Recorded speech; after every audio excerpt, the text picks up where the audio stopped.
काल पंतप्रधान मोदीजींनी जे देशाला आवाहन केलं की बुवा 1 वर्ष तुम्ही सोनं खरेदी करू नका, पेट्रोल डिझेलचा कमी वापर करा, ह्या सगळ्या गोष्टी खरं तर आम्ही काँग्रेसजन पहिल्यापासूनच आमचे नेते राहुलजी गांधी यांनी मार्च मध्येच भाकीत त्यांनी केलेलं होतं। ते सोशल मीडियाच्या माध्यमातून आपल्या सर्वांच्या समोर आलेलं आहे की मोदीजी देशाला कोण्या दिशेने घेऊन जात आहेत आणि एक जबाबदार भारतासारख्या जबाबदार पंतप्रधान महोदयांनी असं वक्तव्य करणं हे म्हणजे पूर्ण देशाला एक आश्चर्यकारकरित्या प्रश्न पडलेला आहे।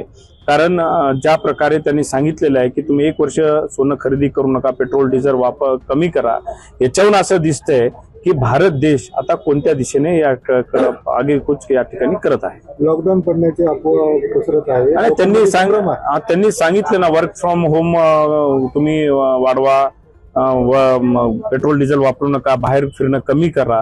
हे मला वाटते की हे संकेत असं असू शकतात की पुढे जी परिस्थिती भारतावर ओढणार आहे ते संकेत पंतप्रधान साहेबांनी त्यांच्या वक्तव्यातून या ठिकाणी संपूर्ण देशाला एक संदेश दिलेला आहे। खाद्यतेलाच्या बाबतीतही त्यांनी सांगितलं, मात्र खाद्यतेल भारतातच जास्त उत्पन्न आणि खाद्यतेलाच्या बाबतीत आपण सांगितल्याप्रमाणे भारतात खाद्यतेल भरपूर मोठ्या प्रमाणात उत्पादन होते, पण त्यांनी निर्यात कमी करावी।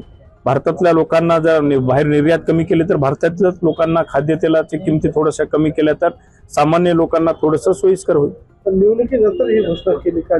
निश्चितच निवडणुकीनंतरच ते अशा काही घोषणा करतात, कारण आमचे नेते राहुलजी गांधी यांनी सांगितलं होतं की निवडणूक झाल्याबरोबर 5 ते 7 दिवसांमध्ये पेट्रोल डिझेलच्या किमती वाढतील, गॅस सिलेंडरच्या किमती वाढतील आणि आणखी आश्चर्यकारकरित्या काही नवीन घोषणाही त्या ठिकाणी होऊ शकतात।